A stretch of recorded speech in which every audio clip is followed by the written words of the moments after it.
Good afternoon.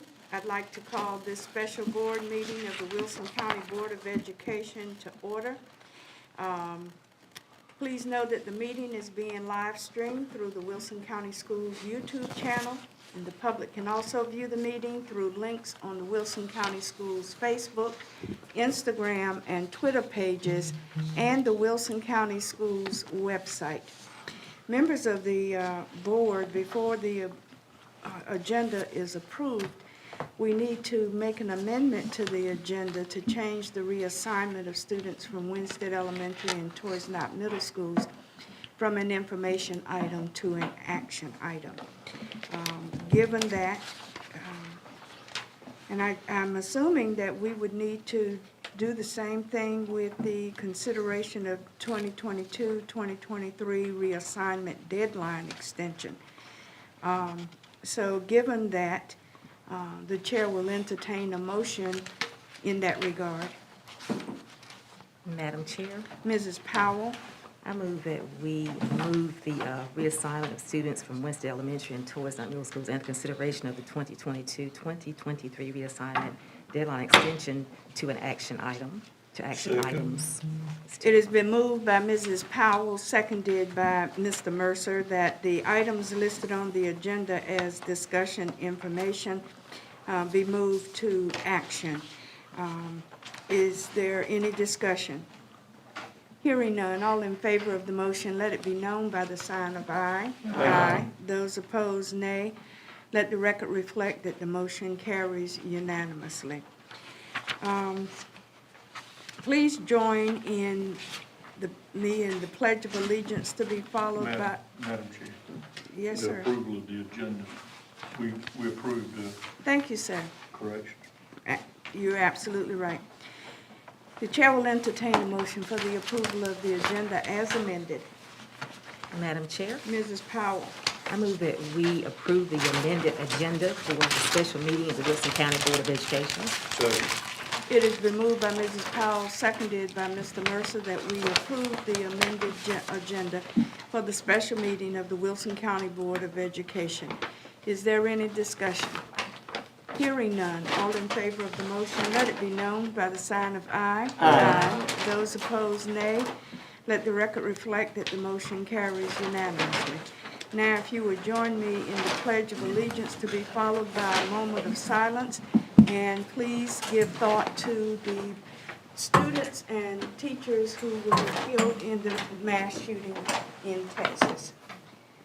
I pledge allegiance to the flag of the United States of America and to the republic for which it stands, one nation, under God, indivisible, with liberty and justice for all.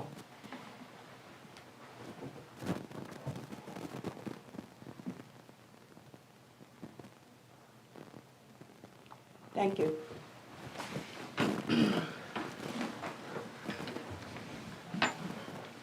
Members of the board, our task today before us is dealing with reassigning our students from the schools that this board has recently chosen to permanently to the 17th of this month. And so we need to have that consideration taken care of as well. If there is nothing else before us, I'm going to turn it over to Dr. Mills and staff so that we look at this the proposed student reassignment models. Dr. Mills, or is it going to be Dr. Williams? Madam Chair, Dr. Williams and his staff have prepared this information we can all plug in. All right. Dr. Williams? Yes, ma'am. Thank you, Madam Chair, members of the board. Today, we would like to present the Winstead Elementary School with Toys Knott Middle School proposed student assignment models for 22-23 for your consideration.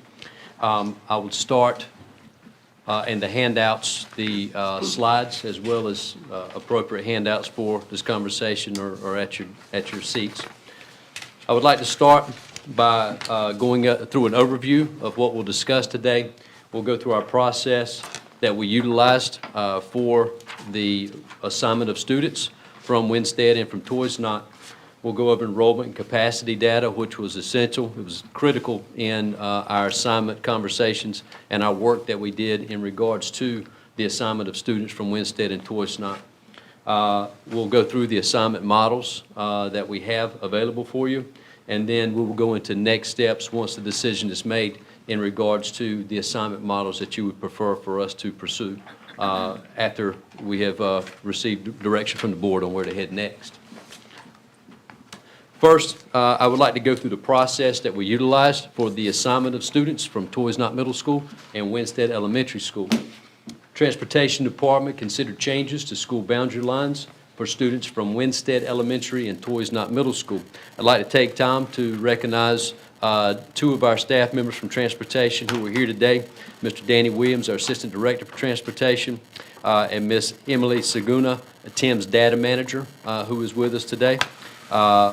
What I'd like to do before we get into our process that we did is just publicly thank them for everything that they did in this process from the time of the decision of closure on May 18th up until this day today. This has been a complete and total team effort, and everyone has had to divvy duties because we had multiple things going on in transportation. Mr. Williams led the camera installation, which we'll talk about on Monday, so the new cameras are in the buses, and Mr. Williams led that. Mr. Christopher Sutherland has been heading up our summer school. We're preparing for summer school and trying to route summer school as well, so he's divided that task. Ms. Emily Saguna, she ran the point for this particular project. The maps, the models that you see, this is her work. She did this, drew the lines, provided the maps, and then we all disaggregated the data together. So I just want to make sure to publicly thank them for all that they've done in this period of time. Secondly, a walkthrough of every building was conducted with the principal for each school that would potentially have additional students assigned to them. Physically went to every single building, walked through every single building with the principals, and took notes of vacant rooms and rooms that could be repurposed in the event that they would be needed for classrooms. So this was a complete and total cooperative effort with our principals, and they were in the loop the entire time. Secondly, projected enrollment numbers and school capacity percentages were used in the reassignment process. Did want to make note that for planning purposes, the same number of kindergarten students for 21-22, these were used for the projection of enrollment for 22-23 because we have no other number to go by. So we can't use current enrollments in kindergarten because that's not as high as it's going to be at this point. So I make note of that as we go through the models and go through our capacities because the kindergarten numbers could potentially be a little bit high, but I would prefer that be the case in our planning purposes as opposed to very low. So we'll use the same number for 21 as 22, for 22 and 23 for kindergarten numbers. So first thing that I would like to go over is just make note of a handout that you have, and that handout is the school capacity list. This is current for 21-22. So your 21-22 ADM, the capacity of the buildings, and where the capacity is at as we sit today. So this would be essentially our baseline jumping off point for the assignment of students from Toys Knott and from Winstead. To break it down a little farther, we have another handout that you have, which is linked here in the enrollment capacity slide,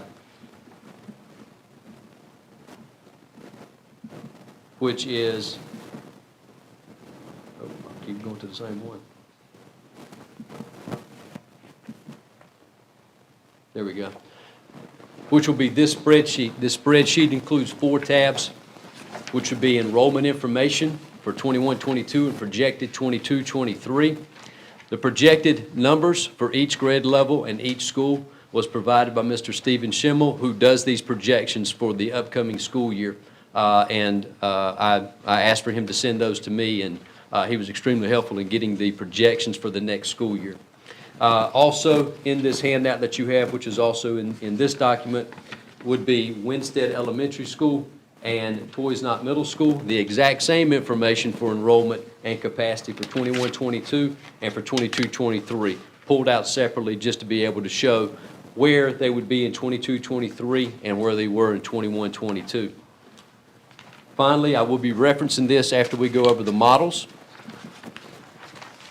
But this would be the information, which is the data breakdown for Model 1 for the 6 schools that would potentially receive additional students. And we'll go in more in depth once I go through the models, but I just want to show everyone the handout at this point. And the same information for Model 2. So at this time, I'd like to go through the models that were created. A little bit of background information before we go through each model. In this particular process, this is not a redistricting process, meaning that we did not move current district lines that exist right now. This process was an assignment of student process, meaning we were taking students from one school and moving them to other schools. Now, that does extend the attendance boundary of the said schools, the receiving schools, but it is not a redistrict. So I just wanted to make sure that I was clear that we did not redistrict the school district. What we did was extend attendance boundaries for receiving schools of students for the purpose of receiving students, assigning students from Winstead and from Toys Not. So no students who were at current schools, Vincent Bynum, Hearn, Vic, would be moved to another school. So those students are to stay at the school that they are currently at. Same is true for the Toys Not assignment area. In the models where we have Elm City Middle School, Forest Hills Middle School, and Darden Middle School, those students are staying at those schools that are currently at those schools or set to go to those schools as 6th graders. Additional students will be joining them. So I just wanted to make sure that had said that particular part before we move forward, that there was no redistricting. It was an assignment of students from those schools. In Model 1, if you take a look, I'd like to couple this with larger maps that you have. So on the screen, you'll see the Winstead Model 1. The red zone is Vincent Bynum Elementary School, the purple zone is Margaret Hearn Elementary School, and the green zone is Vic Elementary School. On your larger map, you'll be able to see that a little more zoomed in. We got as many of the street names and landmarks on there as we possibly could with the system that we have. So Thank you so we were, much. yes, ma'am, absolutely, absolutely. So we were able to get a good number of them on there, at least some landmarks to be able to know where we're talking about. In this particular model, 75 students from the Winstead assignment area would go to Vincent Bynum Elementary School. 96 students from the Winstead attendance area would now be in the Hearn attendance area. 119 students from the Winstead area, attendance area, would now go to Vic Elementary School in their attendance area. This is broken down by grade level, as you can see also on the handout, or excuse me, on the slides that we have. I'll come back to this because I think it is better to talk about this comprehensively in combination with the grade level projections of the schools that they're going to. But just for your reference, they are here in terms of total number of students and breakdown by grade level of where they're going. Now, again, with the consideration of kindergarten is using the same 21, 22 numbers. Would you go back to Yes, ma'am. Model 1? How many students will go to Vincent Bynum and Hearn? I missed that number. Yes, ma'am. There'll be 75. That's the one I don't have. Okay. Well, if you look at the sheet with a small map, Okay, good. Thank you. Yes, ma'am. That'll be on the slides. The numbers are on the slides.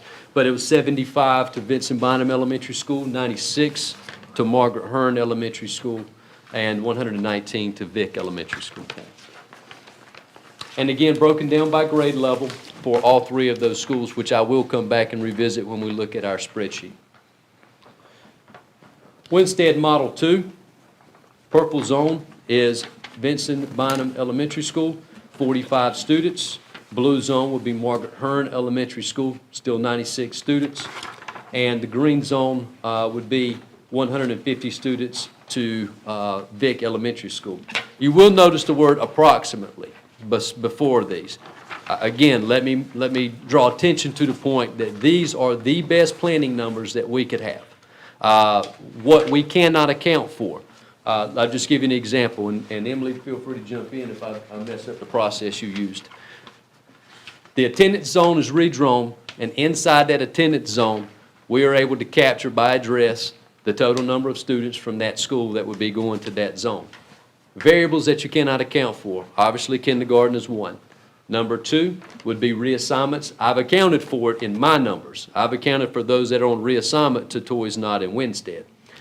The other variables that we have accounted for, but we still use approximately, would be McKinney-Vento students, which we know the number, and they're accounted for in our work.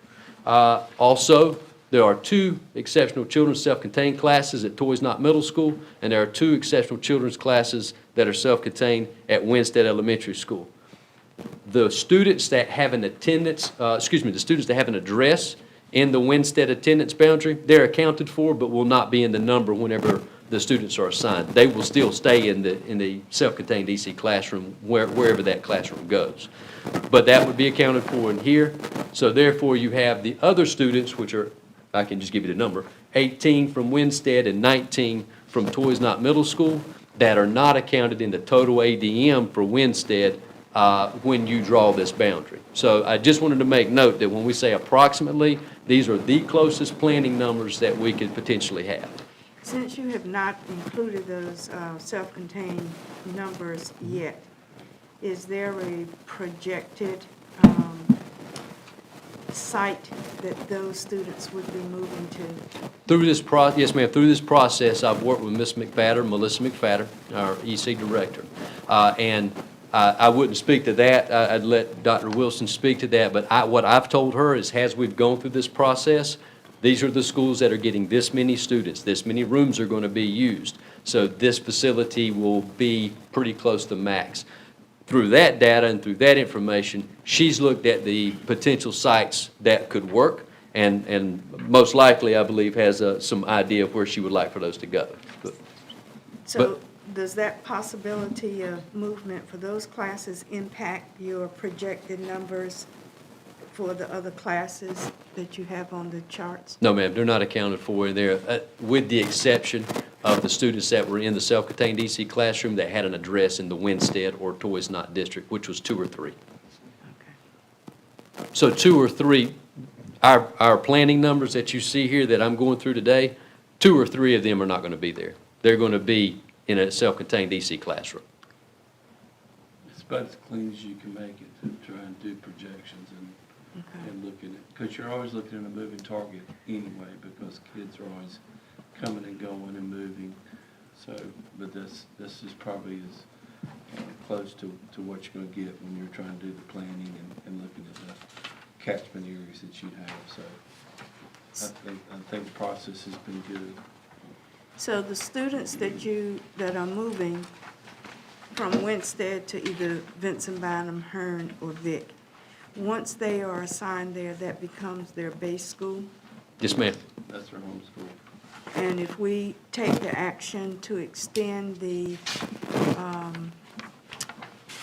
timeline for request for reassignment, if any of those students have requested a different school, if their request is granted, would that become their new base school?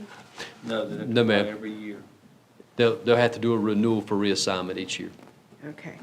So if I'm assigned to Vincent Bynum, and I really, I prefer to go to Hearn, then next year, if I'm granted that reassignment, I have to reapply again to go to Hearn. Yes, ma'am. That's right. Yes, ma'am. That's correct. Madam Chair, and Yes. also if you apply for reassignment, you have, and are approved, you have to provide your own transportation. That's right. That's a big part.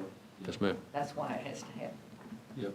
I just wanted to make it clear for those who may be in the catchment zone where they're having to move, for them to understand that that's not going to be their permanent, wherever they request a reassignment, that's not their permanent assignment, but whatever is decided within the placement.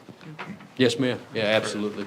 And that falls under our normal reassignment process and our policy 4150 for reassignments. But yes, ma'am, that is correct. The new attendance boundary that they fall in, Vic, Hearn, Vincent Bynum, will now become their base school. Yep. Next, we'll go into Toys Not Middle School. This will be Model 1. In Model 1 of Toys Not Middle School, the red zone will be approximately 41 students would go to Elm City Middle School. The gray zone would be approximately 155 students, which will go to Forest Hills Middle School, and approximately 127 students would go to Darden Middle School. Again, broken down by grade level on the slides. So you can see on the slides by grade level how it's broken out. And without recapping what I had said for Winstead, the same variables are in play for Toys Not as well. One other variable, and I think, Dr. Mills, you mentioned it, that we never can account for is movement in and out of attendance areas. We just, that's a normal occurrence every single year, and we just handle that through our enrollment process and address verification. Mrs. Boyette, you may not have been here when we were discussing on Model 1, the green zone, it's printed Vic, but that should be Darden. Yes, thank you, ma'am. On the large map, there is a correction. Toys Not Model 1 large map should read Darden, not Vic. Darden Middle School, not Vic. Thank you, because I was getting ready to ask that question. Yes, ma'am. Oh, I'm We sorry. did a You lot of missed that models and too. a lot of maps, and we did this one today. So, Well, I won't single out Mrs. Boyette, and anybody else that did not make that change, please make it now. We are not sending those middle I've been sitting schools here back, puzzled the whole school time. students No, back they to get to stay in middle elementary school. Yes, They ma'am. get to stay in middle. It's a label. they get to stay in middle school. So Toys, again, this is Toys Not Model 1, and the breakdown for Toys Not Model 1. Toys Not Model 2, there will be no students that would be assigned to Elm City Middle School. 181 students assigned to Forest Hills Middle School, and approximately 142 students that would be assigned to Darden Middle School. Again, on the handouts that you have from the slide presentation, you can see the breakdown of each of those schools by grade level. What I'd like to do now is if I could draw our attention back to, not the one I opened 3 times, there we go. If I could draw our attention back to the spreadsheet that you have, so this document that you have in your handouts, if we could go back to that spreadsheet, it's linked in your slides, and I have given you a printout of it. So you should have a printout of this spreadsheet.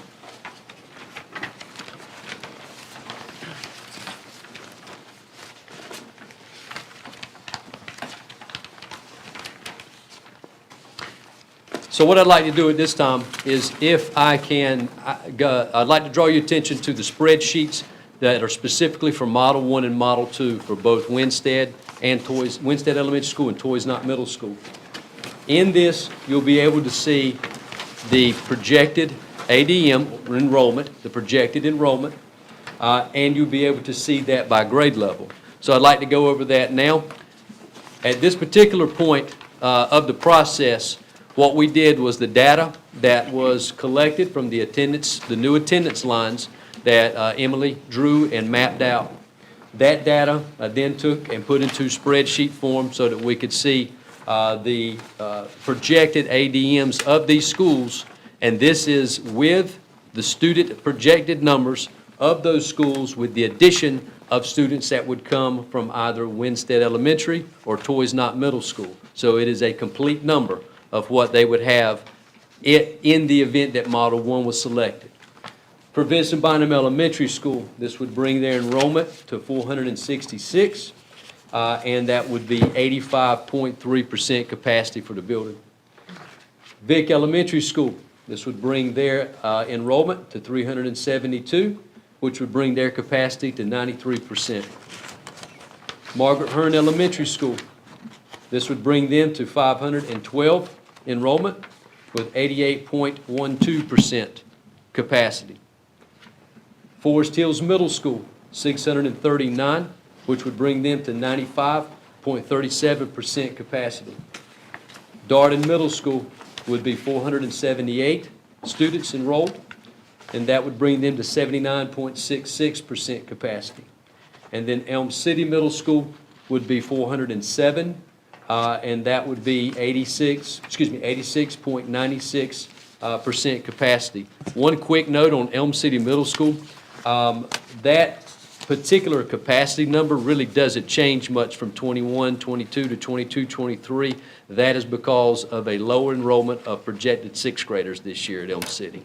Prior to any students being reassigned, either through our reassignment process, through Policy 4150, or through the assignment of students from Toys Not Middle School, they were projected at 96 incoming sixth graders. So that's just how it happens sometimes. Some grade levels are smaller each year. Do you see that as a trend happening? No, sir, I do Or do you not. think this is just a fluke year? I believe that this happens yearly. For example, when we were working with Winstead's numbers in the division of Winstead's third grade numbers, they were low. That was a low enrollment number for Winstead, to the point that if you take a look at the students that would be assigned from Winstead to the other schools, they were going to have, 6, 8, 5, that would be, very low numbers assigned to them.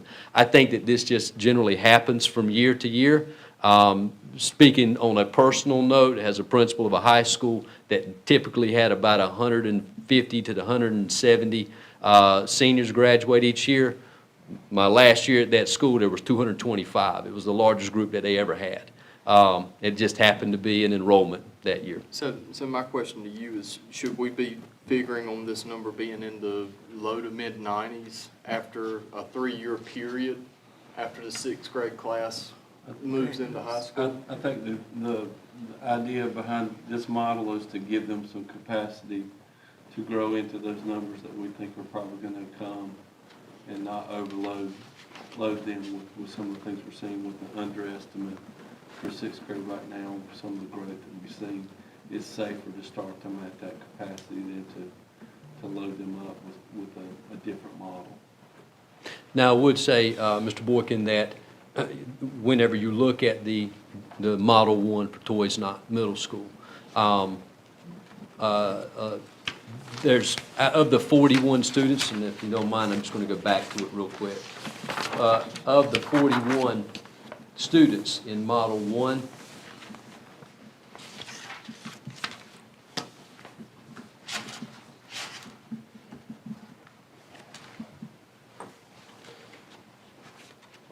$18 would be going to sixth grade at Elm City. So that would be 18. We have, again, the reassignment process outside of this, not the assignment of the students from Toys Not, but the reassignment process as well. So that's a grade level that wouldn't necessarily be capped. Well, I was just asking because I had run the math based on current capacity in our current year. Yep. And, with them going, with those students going to Elm City Middle, it looked like, based on our current year, we would be at about 97% there.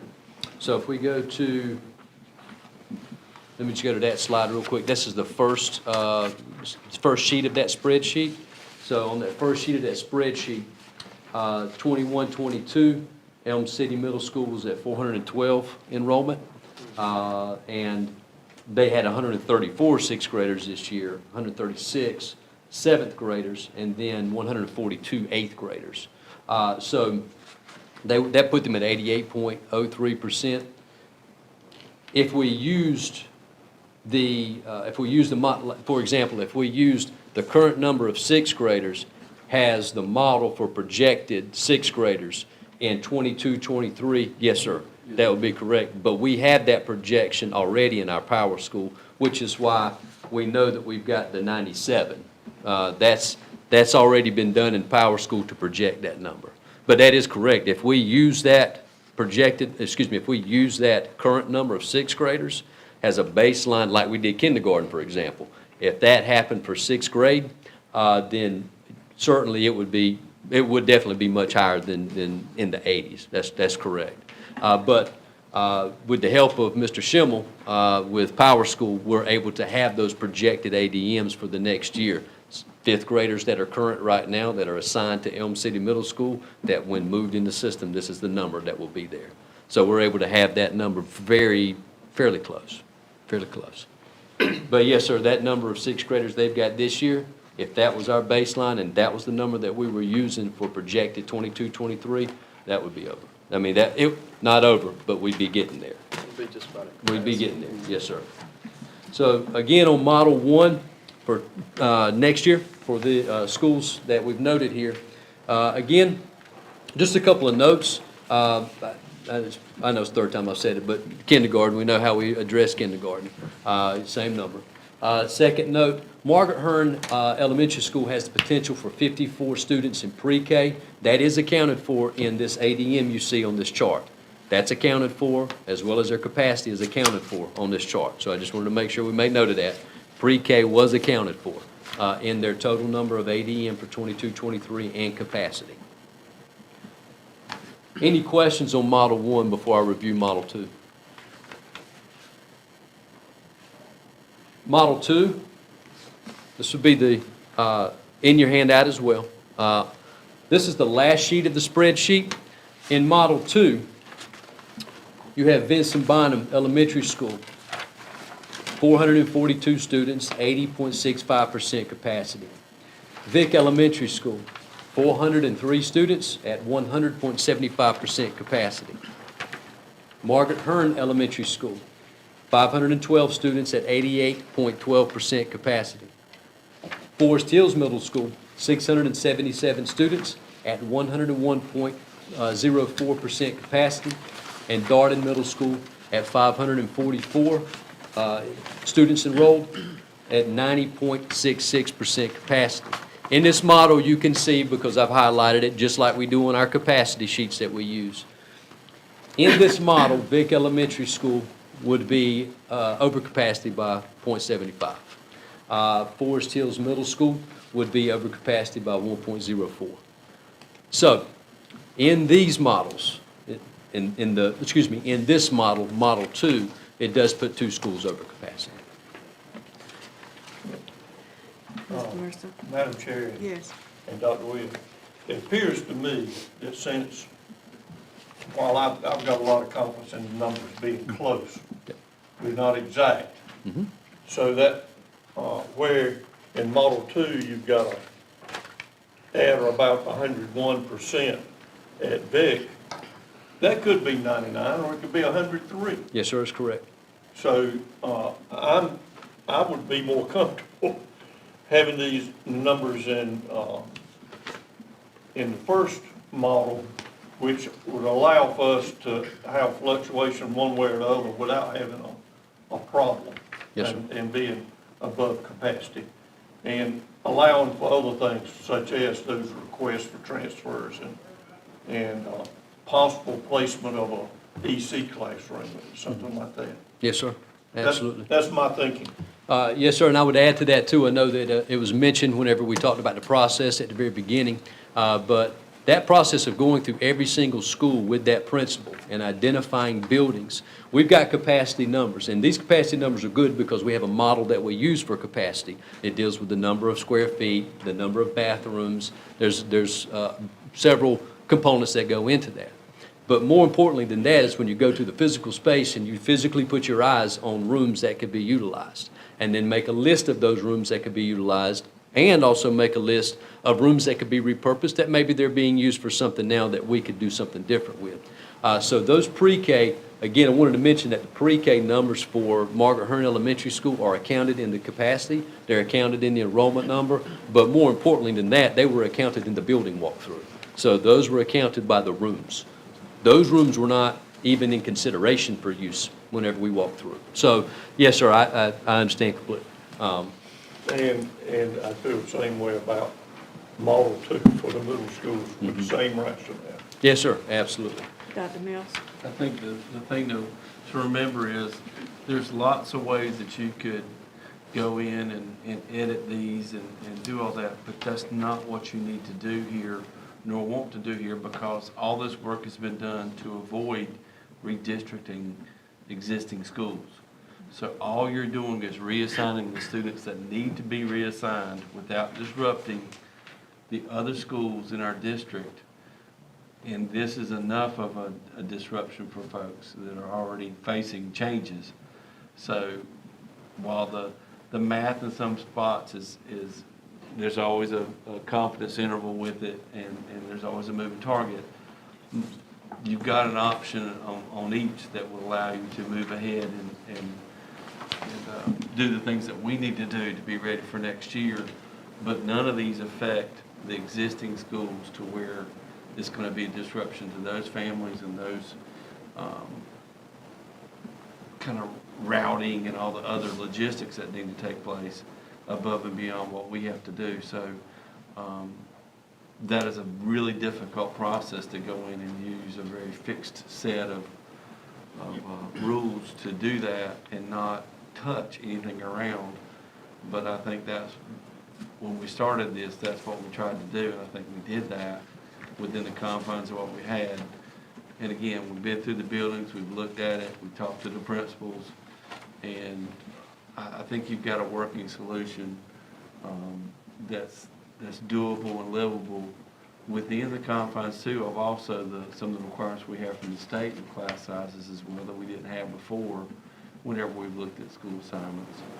So I just think that this is like the balloon that you push in. If you push in on one side, it's going to push out somewhere else every time you do it. But I think there was a lot of input going into this, and again, none of this was particularly easy because there was no way to touch the other districts without creating a chain of events that you didn't want to get into. Mr. Mercer? Yes, ma'am, thank you. Dr. Williams, if I understand it correctly, and I hadn't heard it mentioned today, these boundaries didn't go through a community like a small, it may be a major street device or railroad or body of water or something major. Yes, sir. Are the boundaries, so we're not taking a community and there's somebody that's been neighbors now they're sending opposite directions. 100%, yes, sir. Emily was extremely careful to use major roads, highways, boundaries of that nature to not have lines going through a community. In these conversations that we had with Dr. Mills when we were meeting, various scenarios came up, and we didn't want to take a line and run it through the middle of a community where one side of the community is going to one school and one side's going to another. As you've done in the past, when I did this a long, long time ago in a different venue, these are hard boundaries that you could sit down and somebody could, when we talked about starting it, I said I wanted it to be able to where you could write a description of the boundaries and it could be very easy to follow. It can't be, will you follow the creek down here to a little bit past, it needs to be through Ward Boulevard, through this, through that. And so when Emily and Danny were looking at this and doing that, these are all fixed locations that you can follow easily and would be easy to describe to people, easy to must make the transition to, and would not cause concerns about splitting across neighborhoods or areas as you have done in the past. So we did start with that in mind. As you begin to look at these different configurations, how much more difficult is it going to be, and will we have more ridership on buses? Yes, ma'am. I will let Mr. Williams speak to that specifically, but we have walkers, for example, at Toys Not Middle School. They'll have to be on buses because they do not go to, they wouldn't be able to walk to their new assigned school. That's the same thing. That's the same case for Winstead Elementary School. The walkers would now have to be bus riders or car riders to their new assigned school. However, the process that we use for that in TIMS, we are consistently redoing our routes and making sure we're efficient with the number of buses that we're using. So there's a lot more reappropriation, and there's some addition as well. But it's always done in such a way that we are always looking at the total number of buses that we have in our TIMS department to reduce buses. And if I could, I'll just let Mr. Williams speak to that, maybe just a little bit more. Okay. Mr. Williams? Yes, ma'am. We currently have 125 walkers at Winstead Elementary and 110 at Toys Not. In our world, it'd be more appropriating buses than it would be adding buses. We would use existing routes that may not have an elementary route attached to it, since we use multiple tiers. So Winstead only has one bus that currently serves them for regular ed, and two EC buses that serve there, so a total of 3 buses. And we would, based off where the kids were going, we would use those existing buses to pick up those approximately 125 walkers that will more than likely be bus riders because of where they live. I have a question. How many, oh, Go I'm ahead, sorry. I'm sorry. No. How many of those 126 that are currently walkers would be closest to wherever they are being reassigned? And so you're saying that all of those that are currently walkers, the Winstead would have to be bus riders? If they so choose, so yes, ma'am. They wouldn't be able to walk to either location that they're going because of where they are. Most of them live right across down in what they call 5 Points. That's where the bulk of our Winstead walkers come. We do have some near the flows side, which is 5 Points that come from there, maybe 20 that live at the bulk of those walkers live right across down in that area. And there were 110 walkers from Toys Knot. And the bulk of them come right next door They would be going to Forest Hill, so they would need to ride. from the Crescent Garden. Excuse me. All right, Ms. Barnes? My question was about the time, because we heard from the public input, concern from parents about the amount of time for ridership, since there'll be now riders instead of walkers. Is that gonna be a big change? No, Yeah. by law, we are held to keep student riders to a 90-minute max time. This, we're talking about inner city. Okay. So none of our current routes that are in the inner city are more than 30 minutes at the absolute most. So this is not going to be If you look at the big districts, change in our time. you'd be well within, if you look at the districts in either models, you'd be well within And which is all back or to normal state. bus ride, That was my thing. yeah, Thank you. unlike the county. And so those EC students, because you have 2 buses that we're transporting from Winstead, to Winstead for those students. So wherever those classes are relocated to, then those 2 same buses would be picking up those students and getting them to whatever the new site is. Yes, ma'am. If it makes sense, the way we route, if it makes sense to move another bus, another EC bus that has a vacant tier to help with that, then we will, of course, move that. It's all about the logistics in our world and what is the most efficient. So it may not be those same 2 buses. It may be another bus. But it would or a be, third bus. but it would be an EC bus that can handle the Absolutely. needs of Yes, those ma'am. Yes, students. ma'am. Okay, Absolutely. You have to be. okay. Any other questions? Mr. Green? Mrs. Powell? I do have a question. I may be jumping the gun a little bit, but today we are making decisions, it's an action item. So how soon will our parents and our teachers be notified of this change? Yes, ma'am. On my last slide on the next steps, I wanted to address what we're going to do next. Number 1 on that list is communication with parents about student assignments. So when we, in terms of a time frame, everything pivots around the decision of where the students are going to go. Once that decision is made of which assignment model that we will be going with, the next step for us is to have those lists prepared and then communicate that out. And when I say a time frame, I couldn't tell you within 48 hours or, but as soon as humanly possible to make sure we have the accurate information of how to contact them, their addresses, and they are accurately in the schools that they are to be assigned in. For us, and I would let this sort of drive this last part of the conversation, it is absolutely critical that we communicate this information to them as soon as possible. So I couldn't put a timetable on it, but I can tell you that it is the most pertinent piece of work that happens next. So that is what we're going to be doing next. We'll work with Ms. Lynch and her department, Mr. Schimmel in his department in regards to the information in Power School.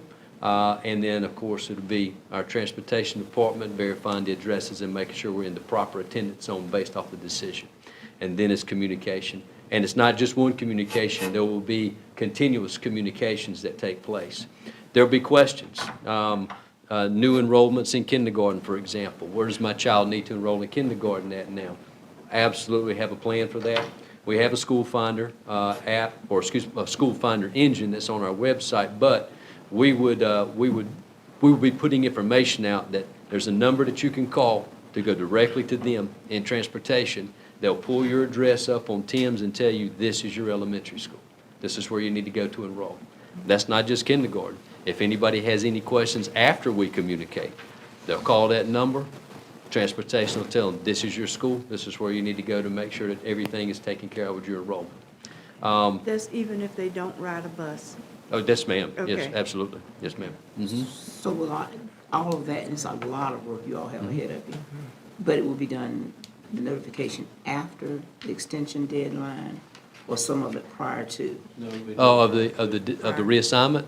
No, ma'am, prior to. Thank you. I'll Yes, ma'am. open this up. Yeah, prior to. Remind me, what is our last day for students? Is it tomorrow? Tomorrow.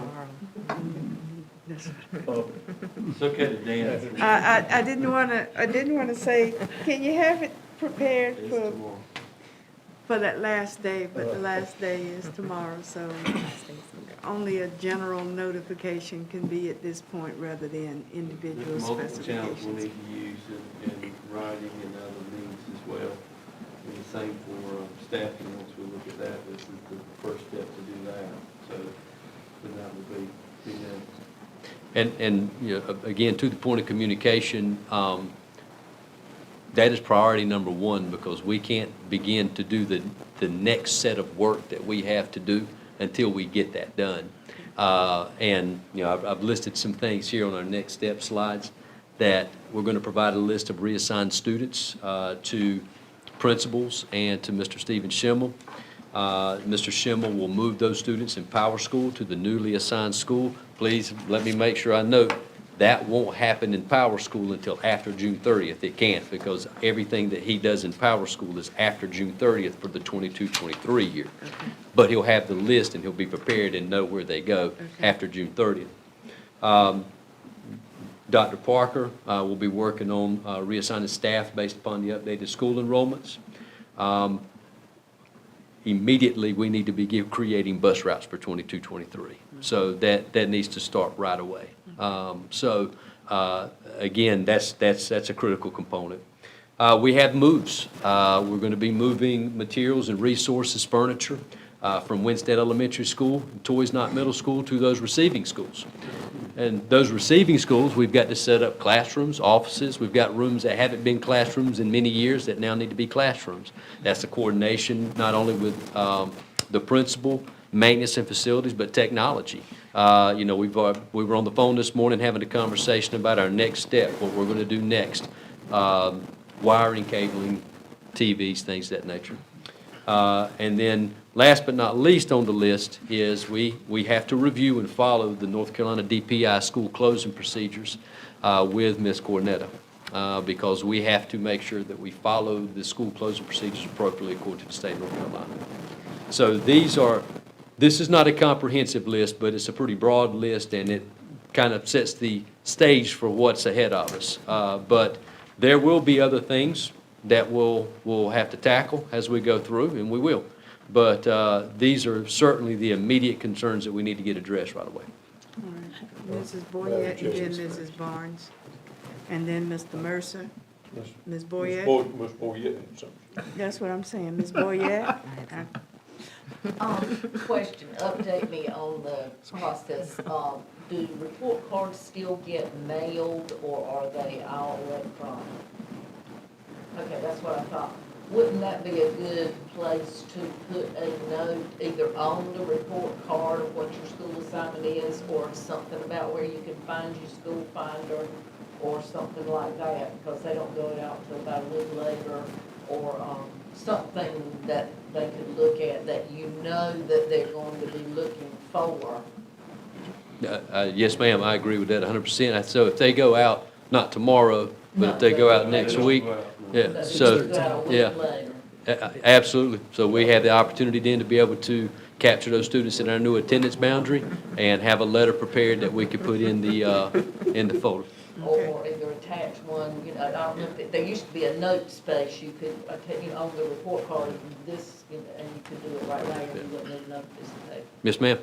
All right, Mrs. Barnes? I just had some questions about the principals, and since we're live stream, the feeling is that the principals at Toys Nine and Wednesday will be thrown out with the bathwater, and I said, no, absolutely not.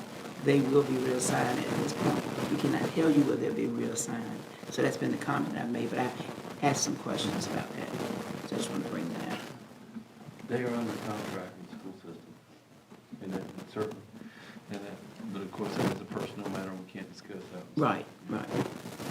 Mrs. Powell?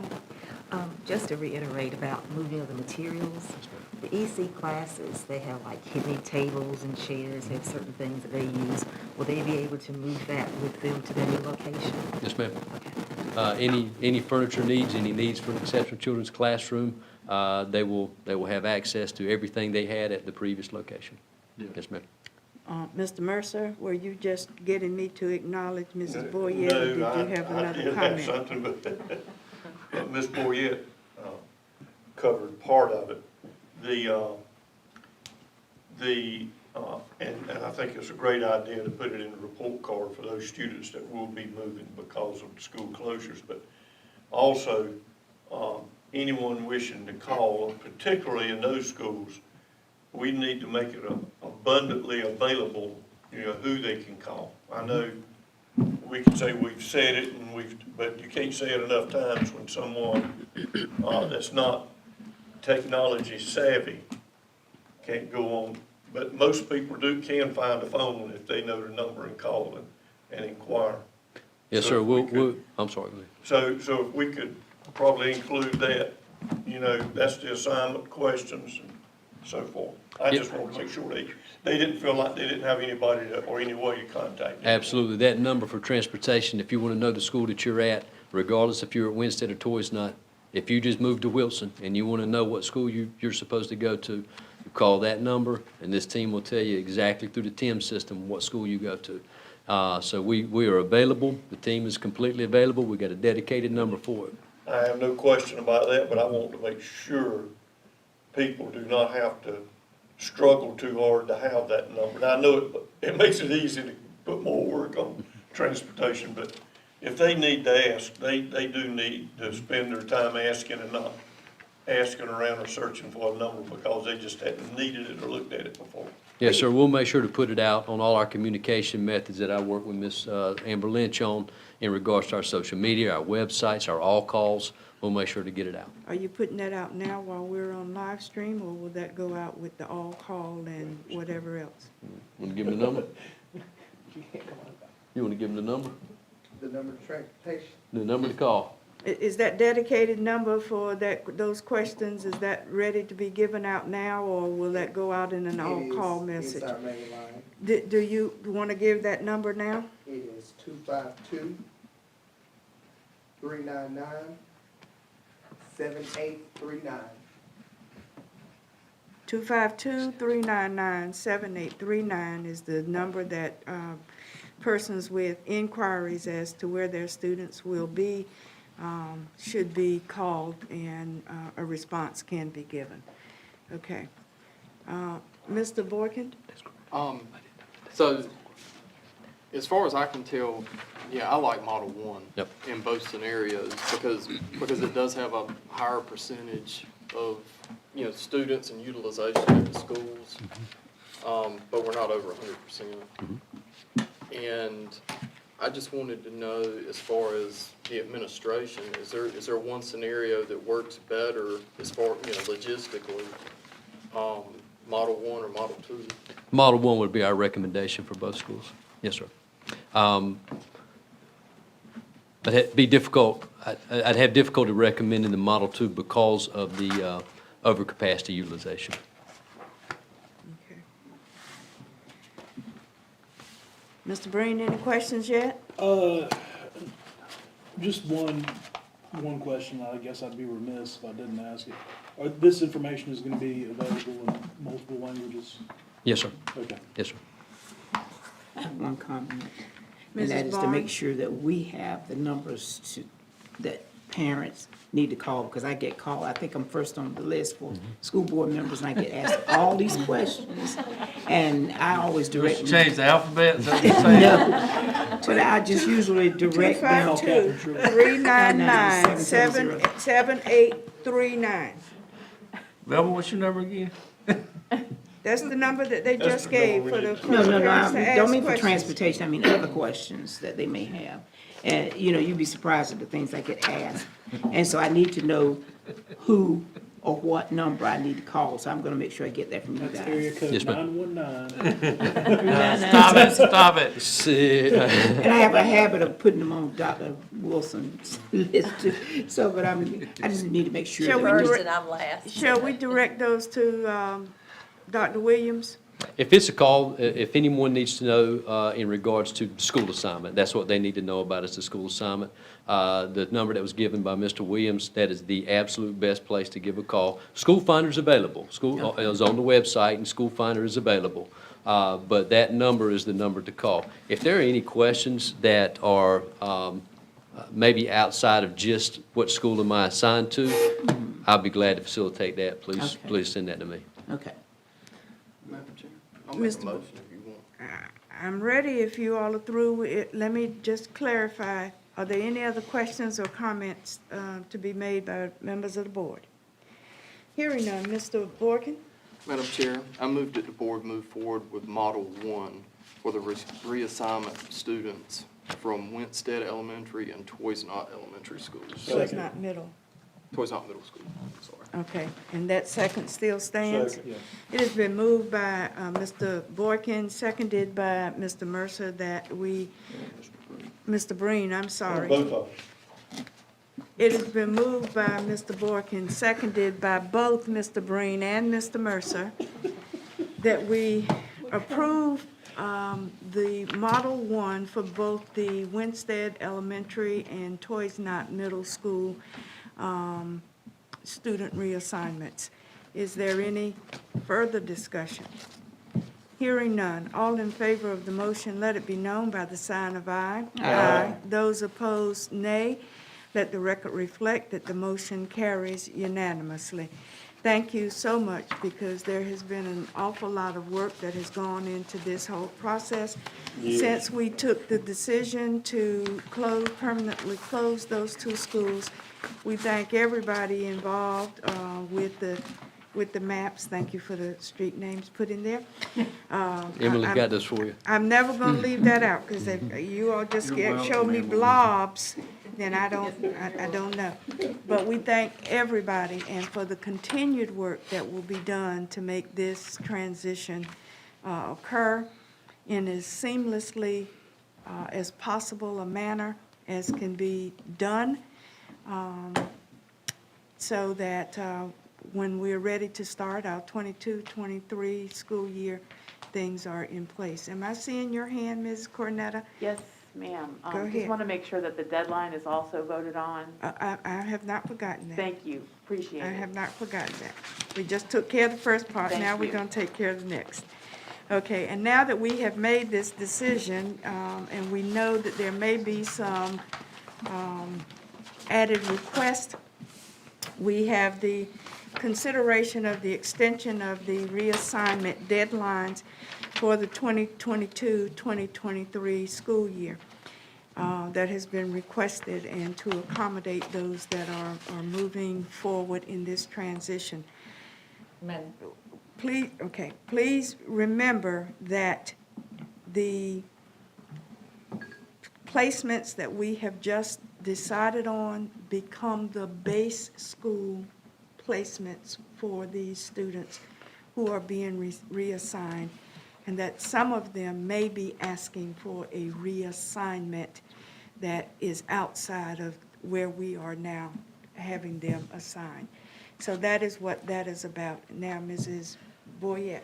On behalf of the reassignment committee, just to let everyone understand, June 1st is the policy. You know, we say June 1st that if you're going to apply for a reassignment. But that wouldn't be fair to the students at No. Winston nor Toys Not, because they don't know where they're going to be assigned. Right. So our request was to extend it to the 17th. Why the 17th? Because that's a Friday. That gives them a while to do it. Also, it gives us a period, if it is denied, if that is denied by Dr. Williams, then they can request an appeal before the committee. And so that would give us a period of time to then give the request. But at the same time, even though we're extending the date, we did talk some about, because of the unusual circumstances, perhaps there could be some case-by-case instances that we might have to do after that period. You know, 17th is a deadline, but then we still might have a case-by-case one that we would need to look at. So if we could have a little leniency in that area. I think in this circumstance, everybody is amenable to there being that added leeway, but we have to have a deadline Right. set.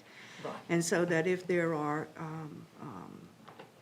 submissions after that 17th deadline, of course, I think we can work on a case-by-case basis. But we wanted to make sure that, because we always say that our deadline is June 1, that under these circumstances, there was more time for consideration. Mr. Mercer? Yes, ma'am. When are report cards mailed? 6:30. The reason I'm asking is because the day you put them in the mail, then you got to figure how long it takes to get there, how much time do they really have? I'm looking for the calendar. Anyone got a calendar? Isn't it listed on there? June 13th. June 13th, thank you. Is that, you're right, is that, it needs to be, I would suggest, on those report cards, or either in that note where they're reassigned, what their assignment is, not their reassignment, what their assignment is, that they, there should be a link, or they should be told how to request a reassignment. We can also do some direct mailings with some of the addresses from the catchment areas and the zones. But with that in mind, is the 17th going to work? I didn't know the date, but I was thinking the date from the 1st to the 17th where they would have the opportunity. We're burning that time up some by responding. Now, a lot of them will figure, they'll be attentive enough, they'll take what we've done today and they'll be able to tell, but there are some that may not have that option. 6/22 would give them a full week after report cards may or may not be received, if you use like a 2-day model to get something across the city, if that makes sense. That's doable? The 17th is Friday, The 22nd and would the be. 22nd would be the following Wednesday. you're the one that has to, Be fine? Yes, ma'am, not a problem. okay. Are you ready for anyone, a motion? Okay, hold on.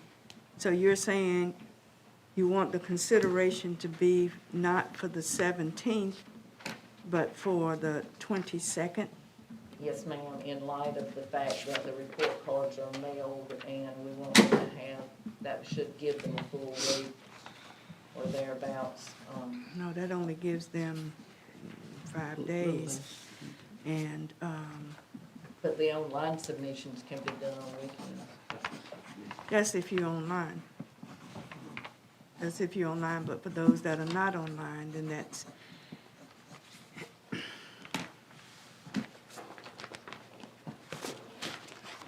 Can we just go ahead and make it to the end of that next week? Which what would be the 24th?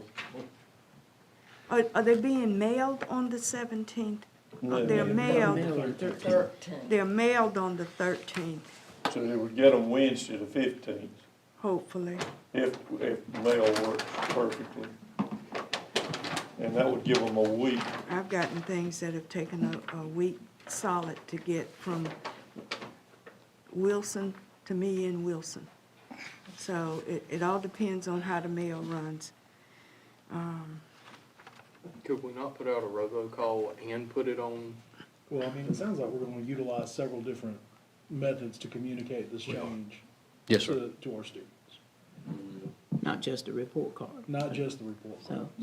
That, but Okay. that, and the purpose in that was so the ones weren't online had one. It's tangible.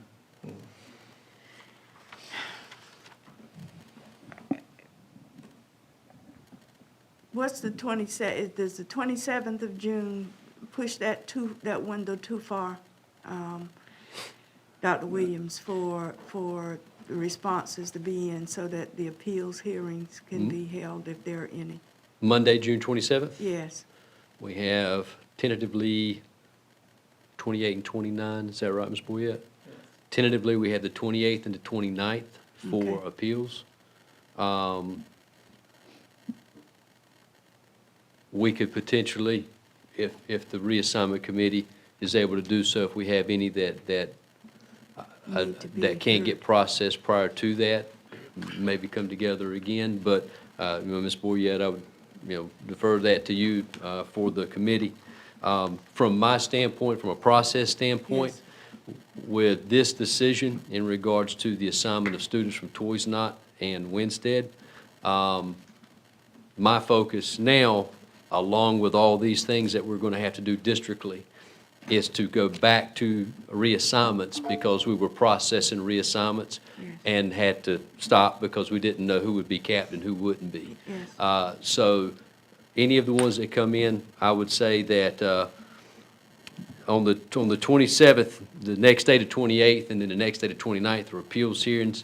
If it's the 27th is the deadline, then I could certainly get them processed, but if we have any that do come on the 27th, they wouldn't be able to be, those I don't believe would need to be, they could not be heard on the 28th or 29th because you have 5 days from the day you get the letter to do an appeal. So what does that timing do for those on the reassignment committee if it's pushed to the 27th? Gives us another day to meet, I guess. It adds a whole nother we'll have to. I have no problem No. meeting if we have to. No.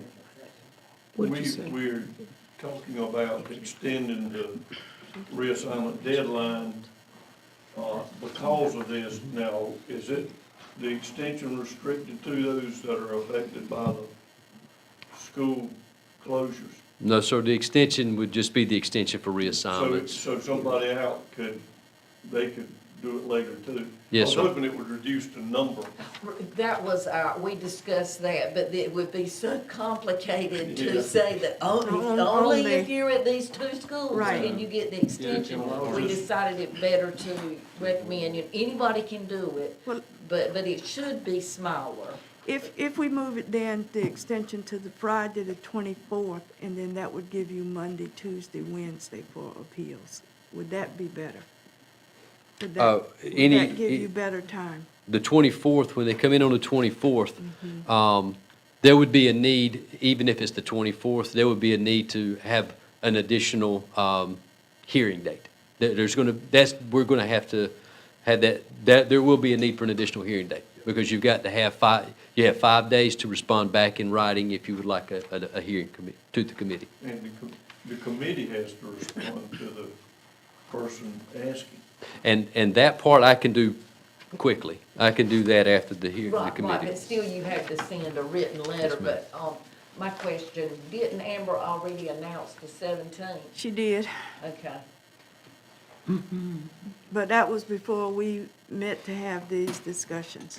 And we will be communicating, in addition to anything going with the report card, just as quickly as we finish identifying, as quickly as we compile all the addresses, numbers, we're going to be communicating immediately.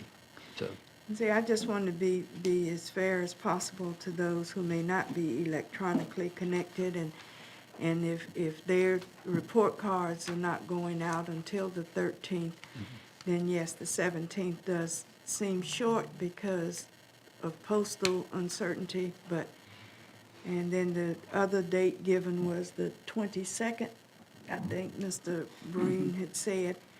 So what is the pleasure of the board? If you want it to stay at the 17th, which has already been announced, and give flexibility for those who may come in a little later, what is your pleasure? I think you should keep it at 17 because it's already been announced and it's a confusing process already. Are you gonna, if you do that, are you gonna allow any latitude as Mrs. Boyette has suggested? Absolutely. All right. I agree with you, Stuart. All right. I think we need to To let it remain. certainly, be in favor of that committee using discretion and some flexibility to accommodate. All right.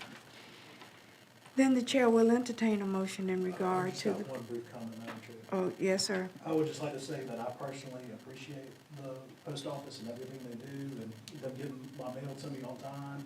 And please don't interrupt any of my service. I think you guys are great.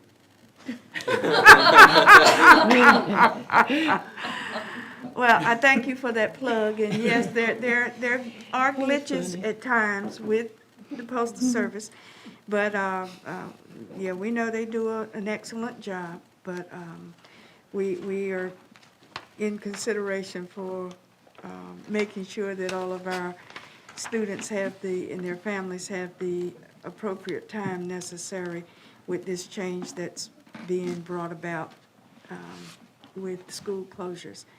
So, are there any other comments or discussion points to be made? Mrs. Cornetta? I'm sorry to be preemptive, but let's make sure that we just define 2022 and 23 school year requests coming in. Yes. Because the policy itself is not going to change. Yes. You all are suspending it. Yes, Thank you. thank you. Sorry. I'm Want me to ready. try? We- Okay, let's Madam try. Chair, I move that the reassignment deadline for the 22-23 school year be extended to June the 17th because of the closing of Winston and Toys Not schools, and for other reassignment requests to be handled on a case-by-case basis. I will second.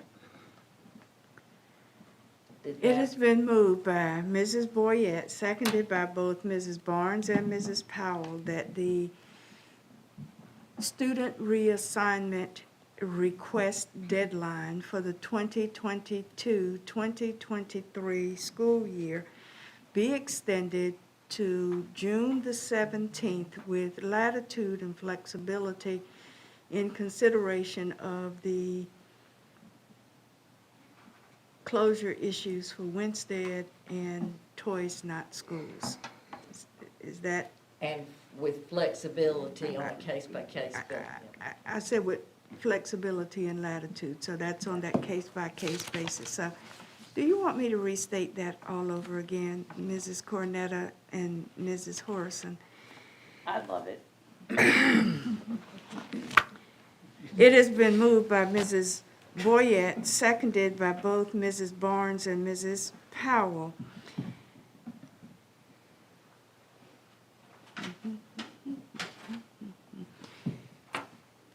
That the reassignment deadline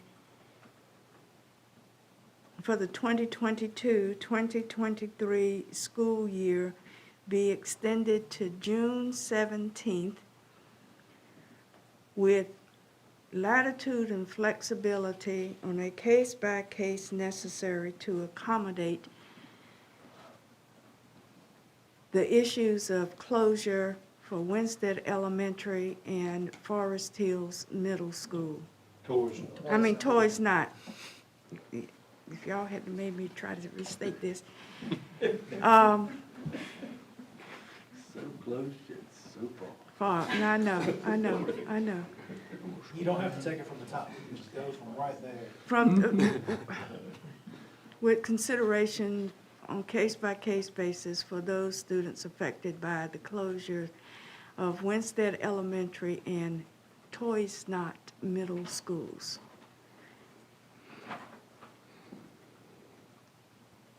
Got it? You did well. Is there any further discussion? Hearing none. All in favor of the motion, let it be known by the sign of aye. Aye. Those opposed, the sign of nay. Let the record reflect that the motion carries unanimously. Let me extend thanks again, Dr. Williams, and the consideration to the reassignment committee for the work in making sure that we are extending deadlines to be fair and equitable to the students, particularly those in the Winstead and Toys Not School situations.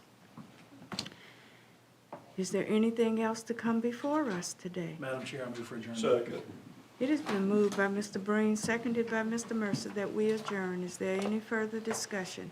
Hearing none, all in favor of the motion, let it be known by the sign of aye. Aye. Those opposed, nay. Let the record reflect that the motion carries unanimously, and we are now adjourned. This is our packet for the board meeting. Yes. I annoyed myself.